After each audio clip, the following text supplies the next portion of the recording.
नमस्कार दोस्तों, आपके अपने कांवत क्लासेस 2.0 चैनल पर हार्दिक स्वागत है। साथियों, आज हम आपके लिए हिंदी के 30 महत्वपूर्ण प्रश्न लेकर आए हैं जो रीट भर्ती परीक्षा 2025 में आयोजित होने वाले 27 फरवरी को तुम्हारा पेपर है, उसके लिए काफ़ी महत्वपूर्ण क्लास है। तो जो साथी हमारे साथ पहली बार जुड़ा है, साथियों मैं उनको बता दूँ, 2011 से 2022 तक के जो माध्यमिक शिक्षा बोर्ड ने पेपर बनाए हैं, उन सभी प्रीवियस पेपर हैं, उनको हम आपके लिए लेकर आ रहे हैं। तो साथियों, ये हमारी हिंदी की 9वीं क्लास है। इससे पहले हमने 8 पेपर डाल दिए हैं। तो जिस साथी ने 8 पेपर नहीं देखे हैं तो प्ले लिस्ट में जाकर देख लीजिए, वहाँ आपको उपलब्ध हो जाएंगे। और जिस साथी को हमारी क्लास अच्छी लगे तो वो लाइक कर दे वीडियो को, और साथियों दोस्तों के साथ शेयर कर दें।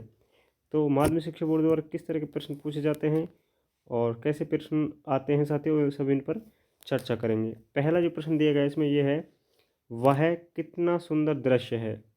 वाक्य का प्रकार है। पहला ऑप्शन है संदेहवाचक, दूसरा ऑप्शन है विस्मयदिबोधक, तीसरा ऑप्शन है संकेतार्थक, चौथा ऑप्शन है प्रश्नवाचक। तो साथियों जो वाक्य है वो हमको बताना है। तो इस वाक्य में जो वाक्य बताया गया है वो है साथियों विस्मयदिबोधक। B option is the correct answer. B option बिल्कुल सही उत्तर होगा। लेकिन इस बार जो रीट भर्ती परीक्षा 2025 की है उसमें साथियों आपको यहाँ पर 5 ऑप्शन देखने को मिलेंगे। ठीक है, टोटल 5 ऑप्शन आएंगे और उनमें से एक ऑप्शन अटैम्प्ट करना अनिवार्य है। और कम से कम साथियों आपको 10 प्रश्न ऐसे नहीं छोड़ने के पेपर में आप 10 प्रश्न से कम अटैम्प्ट करो, क्योंकि अगर 10 प्रश्न आपने छोड़ दिए तो आपकी काफ़ी जांच नहीं होगी। इन बातों का ध्यान रखना है। सारे प्रश्न अटैम्प्ट करने हैं क्योंकि इसमें नेगेटिव मार्किंग नहीं है। नेक्स्ट जो प्रश्न है वो पूछा गया है, फल को खूब पका होना चाहिए। वाक्य में अशुद्धि है। वचन संबंधी, पदक्रम संबंधी, कारक संबंधी, लिंग संबंधी। तो साथियों इसमें जो अशुद्धि है वो बतानी है, किससे संबंधी अशुद्धि है। तो इसका जो करेक्ट आंसर है दोस्तों वो है कारक संबंधी। C option is the correct answer. बढ़ते हैं नेक्स्ट प्रश्न पर। अगला जो प्रश्न पूछा गया है साथियों वो है, मुहावरों के प्रयोग से बने वाक्यों में से सही विकल्प चुनिए। राम तो अपनी अकल का दुश्मन है, उसकी मेहनत पर पानी फिर गया, वह अपनी माँ की आँख का चाँद है, तेरी शरारत से मेरी सांस में दम आ गया। तो इनमें से जो सही है वो बताना है दोस्तों। तो इन 4 ऑप्शनों में से जो सही है साथियों वो है, राम तो अपनी अकल का दुश्मन है। A option is the correct answer. तो साथियों इस तरह के प्रश्न आपको वहाँ देखने को मिलेंगे रीट भर्ती परीक्षा जो 2025 में प्री एग्जाम होने वाली है उसमें। वहाँ पर आपसे हिंदी से संबंधित 30 प्रश्न पूछे जाएंगे और 30 में साथियों आपको 8 से 10 प्रश्न तो पेडागोजी जो हमारी शिक्षण विधियाँ होती हैं उससे संबंधित आएंगे, बाकी सारे व्याकरण संबंधित प्रश्न रहेंगे। तो नेक्स्ट जो प्रश्न पूछा गया है वो है, संयोजक शब्द से जुड़े हुए एक से अधिक साधारण वाक्यों से बनने वाले वाक्य कहलाता है। मिश्र वाक्य, संयुक्त वाक्य, आश्रित उपवाक्य, प्रधान वाक्य।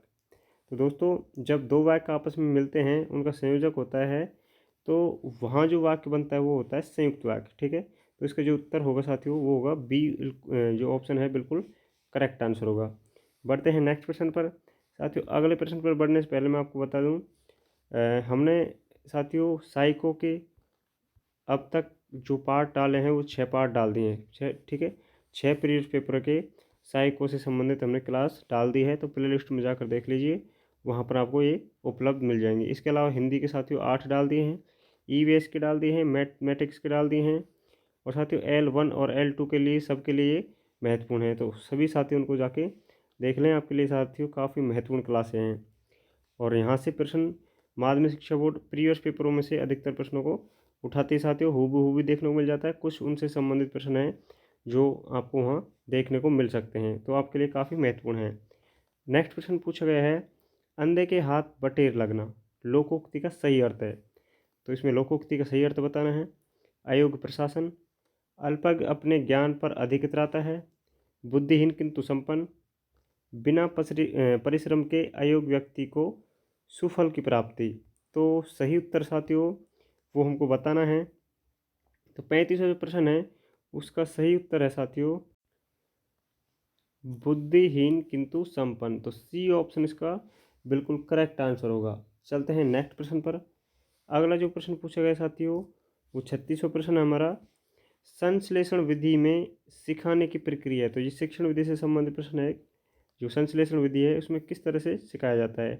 तो उसमें सबसे पहले वर्ण शब्द वाक्य सिखाया जाता है, या वाक्य शब्द वर्ण सिखाया जाता है, या फिर शब्द वर्ण वाक्य सिखाया जाता है, या फिर शब्द वाक्य वर्ण सिखाया जाता है।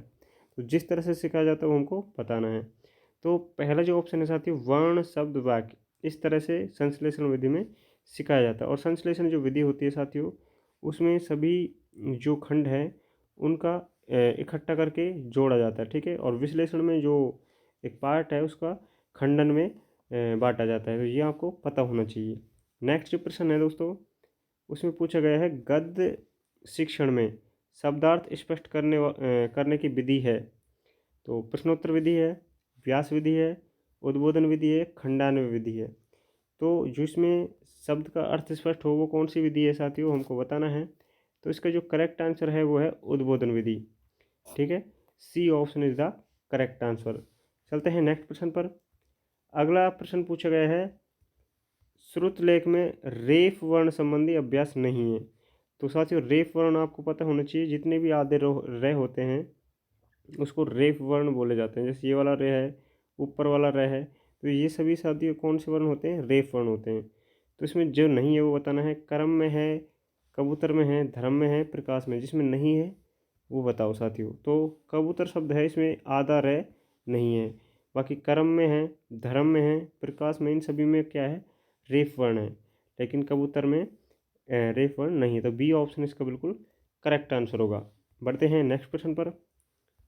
साथियों अगर वीडियो आपको अच्छी लग रही है तो वीडियो को लाइक ज़रूर कर देना।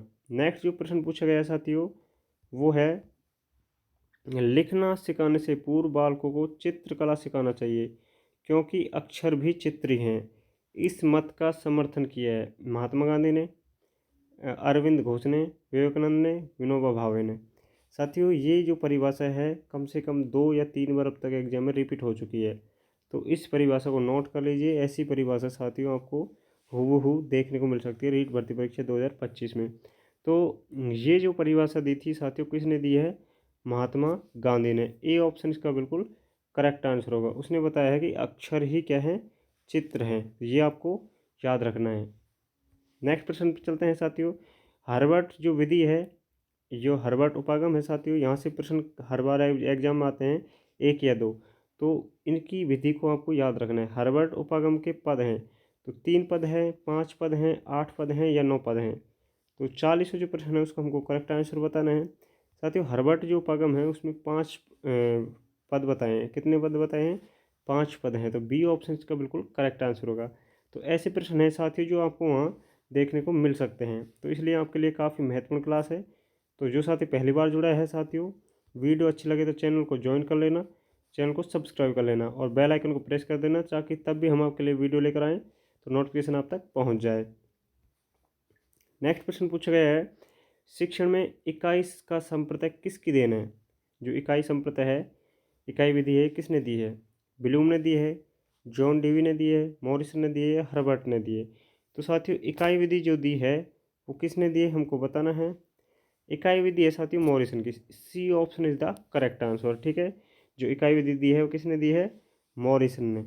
नेक्स्ट प्रश्न पर चलते हैं साथियों। एक प्रश्न अब भाषा से संबंधित पूछा जाता है, भाषा कौशल। जो 4 कौशल हैं, सुनना, बोलना, पढ़ना, लिखना, और क्रम भी इनका यही है, सुनना, बोलना, पढ़ना, लिखना। लेकिन इनसे संबंधित एक प्रश्न पूछा जाता है, भाषाई कौशल का लिखित अभिव्यक्ति रूप है। तो जो भाषाई कौशल है उसका लिखित अभिव्यक्ति रूप पूछा है। सुनना है, पढ़ना है, उच्चारित है, ये लिखना है। तो साथियों अगर हम लिखित रूप की बात करें तो वो है लेखना, ठीक है। डी ऑप्शन इसका बिल्कुल करेक्ट आंसर होगा। चलते हैं नेक्स्ट प्रश्न पर।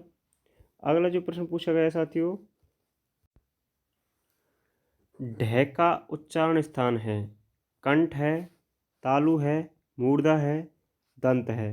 तो साथियों ढ का जो उच्चारण स्थान है वो हमको बताना है। 43वां जो प्रश्न है इसका करेक्ट आंसर है साथियों मूर्धा। ढ का जो उच्चारण स्थान है वो क्या है, मूर्धा। सी ऑप्शन इसका बिल्कुल करेक्ट आंसर होगा। और ये उच्चारण स्थान भी आपको याद होने चाहिए सारे के सारे, ठीक है। कंठ, तालु, मूर्धा, दंत, ओष्ठ जितने भी हैं वो सारे के सारे आपको याद करने हैं। और ये सारे प्रश्न आपको देखने को मिलेंगे इन प्रीवियस पेपर के माध्यम से इनका एनालिसिस करेंगे, ठीक है। नेक्स्ट जो प्रश्न पूछा गया वो है पाठ्य पुस्तक का अध्यात्मक अध्ययनात्मक पक्ष है। पुस्तक का आकार प्रकार, मुख्य पृष्ठ, जलद या प्राक कथन। तो अध्ययन की बात करें हम साथियों, तो अध्ययन की जो बात होती है किस ऑप्शन में होगी साथियों, वो हमको बताना है। तो वो है प्राक कथन। ठीक है, डी ऑप्शन इसका बिल्कुल करेक्ट आंसर होगा। तो ऐसे प्रश्न साथियों अक्सर एग्जाम में रिपीट होते हैं। तो ये पुस्तक वाला प्रश्न भी कई बार एग्जाम में आ चुका है, तो ये आपको याद रखने हैं। नेक्स्ट प्रश्न पूछा गया है साथियों, वैचारिक सामग्री है संरचना, मूल विषय वस्तु, शब्दावली, व्याकरीकरण। जो व्याकरीकरण होता है, तो इनमें से कौन सा है वो हमको बताना है। वैचारिक सामग्री, तो साथियों 45वें प्रश्न का जो सही उत्तर है वो है मूल विषय वस्तु। B option is the correct answer. चलते हैं नेक्स्ट प्रश्न पर। अगला जो प्रश्न पूछा गया है वो है श्रव्य दृश्य साधन है। दोस्तों श्रव्य दृश्य, केवल श्रव्य और दृश्य, ये 3 प्रकार के साधन होते हैं और इनसे संबंधित प्रश्न हर बार एग्जाम में आता है। 1 या 2 प्रश्न आपको हर जितने 5 पार्ट होते हैं, आपको उन 5 पार्टों में एक एक मतलब कम से कम 4 या 5 प्रश्न यहाँ 150 प्रश्नों में आपको देखने को मिल सकते हैं इनसे संबंधित। तो ये आपके क्लियर होने चाहिए। कुछ साधन हैं जो बार बार एग्जाम में रिपीट होते हैं, जो आप प्रीवियस पेपर के माध्यम से भी इनको क्लियर कर सकते हैं। तो जो सही उत्तर है वो हमको बताना है। चलचित्र है, चित्र है, चित्र विस्तारक है या रेखा चित्र है।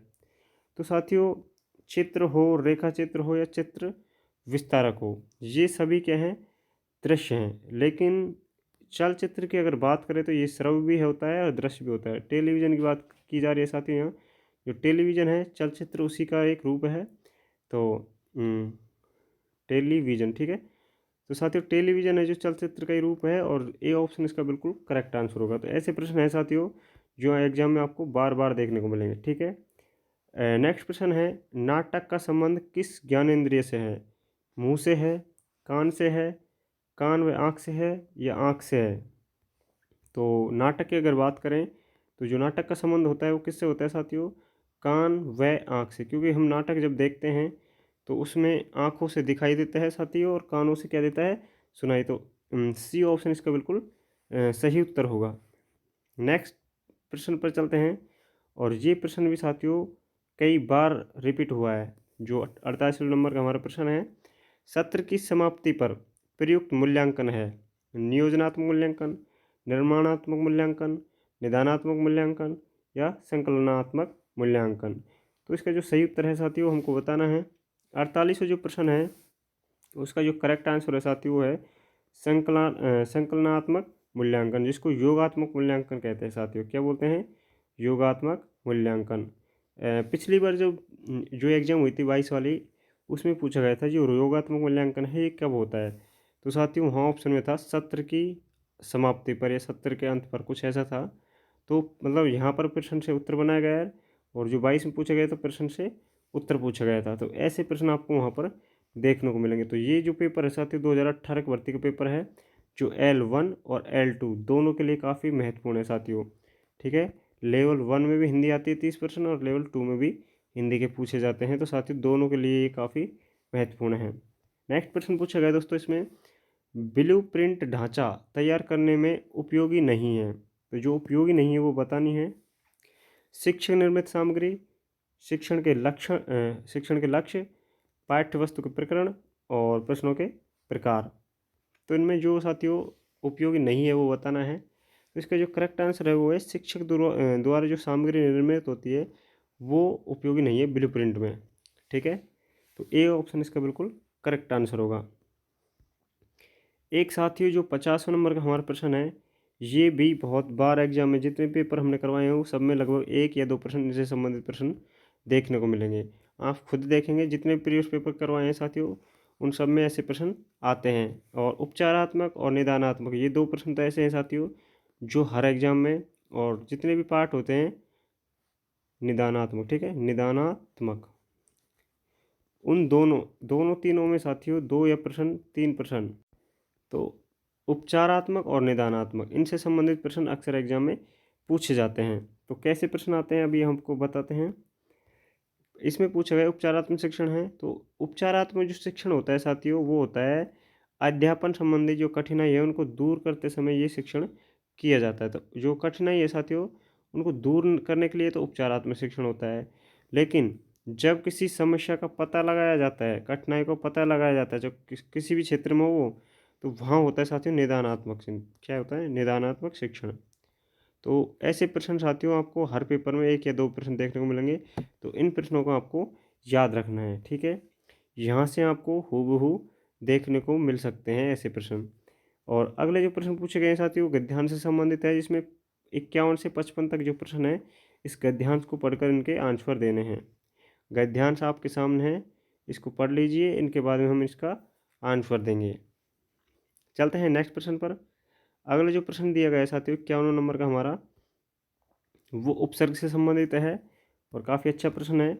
वह शब्द बताइए जिसमें 2 उपसर्गों का प्रयोग हुआ है।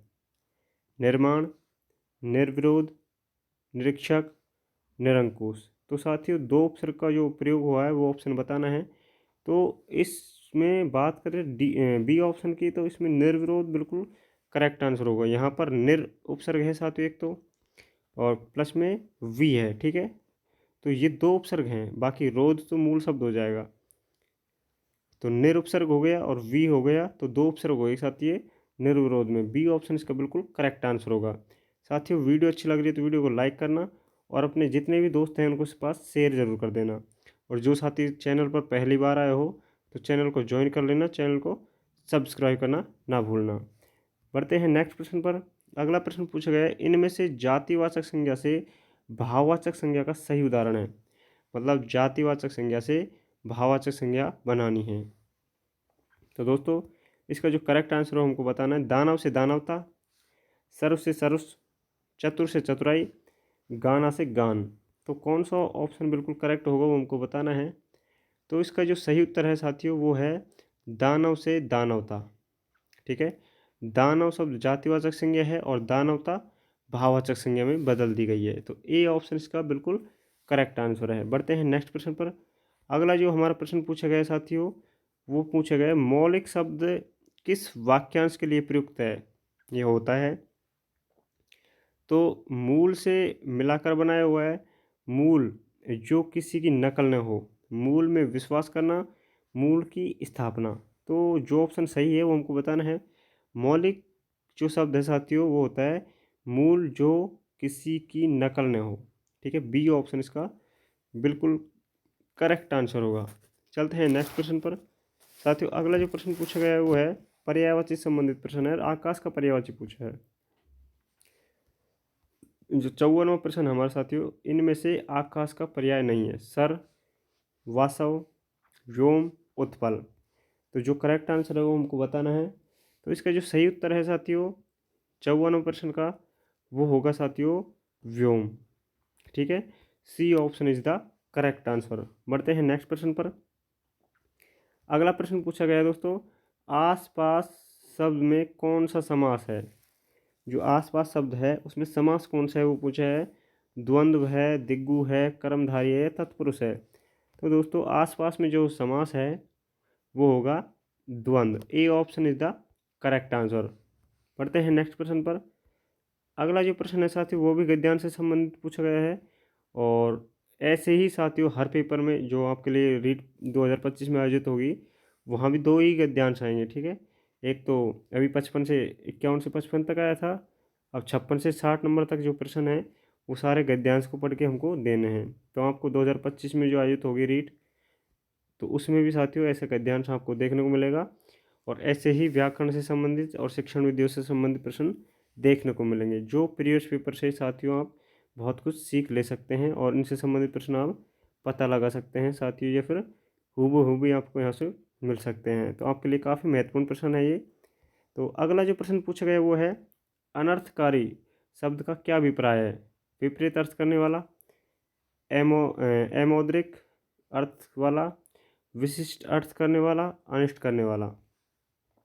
तो अनर्थकारी का शब्द का जो अर्थ है साथियों वो है 56वां जो प्रश्न है साथियों, अनर्थकारी जो शब्द का अर्थ होगा वो होगा अनिष्ट करने वाला, ठीक है। D option is the correct answer. चलते हैं नेक्स्ट प्रश्न पर। अगला साथियों पुल्लिंग से संबंधित प्रश्न पूछा गया है और वो है इनमें से कौन सा शब्द पुल्लिंग के रूप में प्रयुक्त हुआ है। तो हमको पुल्लिंग शब्द बताना है। शिक्षा में पुल्लिंग है, अच्छी में पुल्लिंग है, बहस में पुल्लिंग है, अभिमान में पुल्लिंग है। तो किस शब्द में पुल्लिंग शब्द का प्रयुक्त हुआ है साथियों, वो हमको बताना है। तो इसका जो सही उत्तर होगा वो होगा अभिमान। D option is the correct answer. और साथियों मैं आपको बता दूं, जो हम ये पेपर लेकर आए हैं, ये माध्यमिक शिक्षा बोर्ड द्वारा जो ऑफिशियल आंसर की है साथियों, उसके तहत हम आपके आंसर को बता रहे हैं। जो माध्यमिक शिक्षा बोर्ड ने ऑफिशियल आंसर की जारी की है, उसके माध्यम से हम ये पेपर का हल या एनालिसिस करवा रहे हैं। तो यहाँ पर गलती होने की गुंजाइश कतई नहीं है। और जितने भी सारे पेपर हैं साथियों, सब ऑफिशियल आंसर की के एनालिसिस उन्हीं के तहत हम करवा रहे हैं। तो वहाँ पर गलती होने की गुंजाइश नहीं है। और जो प्रश्न जैसे माना है वही आपको हम बता रहे हैं। इनमें से कौन सा युग्म सही विकल्प है? गो गोएं, ग्रह ग्रहें, स्कूल स्कूलें, अनेक अनोखों। तो 58 जो प्रश्न है साथियों, यहाँ पर जो माध्यमिक शिक्षा बोर्ड ने आंसर माना है वो 2 ऑप्शन बताए हैं सही। अब कौन कौन से हम आपको बताते हैं। गो को गोए, ये भी सही विकल्प है साथियों, एक वचन से बहुवचन बनाया गया है। और स्कूल से स्कूलें, तो ये ऑप्शन भी बिल्कुल करेक्ट है। तो दोनों ऑप्शन क्या है, सही माने गए हैं, ए और सी। चलते हैं नेक्स्ट प्रश्न पर। अगला जो प्रश्न पूछा गया है साथियों, वो है अध्यापक कक्षा में पढ़ा रहा होगा, वाक्य में कौन सा काल है? काल पूछा है इसमें, सामान्य भविष्य काल, संभाव्य भविष्य काल, सामान्य भूत, आसन भूत।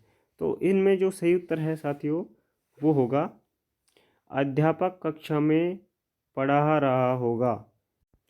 तो दोस्तों ये चारों जो ऑप्शन दिए गए हैं ये इनसे संबंधित ऑप्शन नहीं है, क्योंकि यहाँ पर प्रेजेंट काल की बात चल रही है, वर्तमान काल की बात चल रही है। अगर वाक्य को हम सही ढंग से पढ़ेंगे और वहाँ सामान्य में बात आएगी, ठीक है, जो सामान्य काल है उसमें पूछा गया है ये, ठीक है। और सामान्य में भी क्या है, संदिग्ध में है ये, ठीक है। तो ये आपको याद रखना है।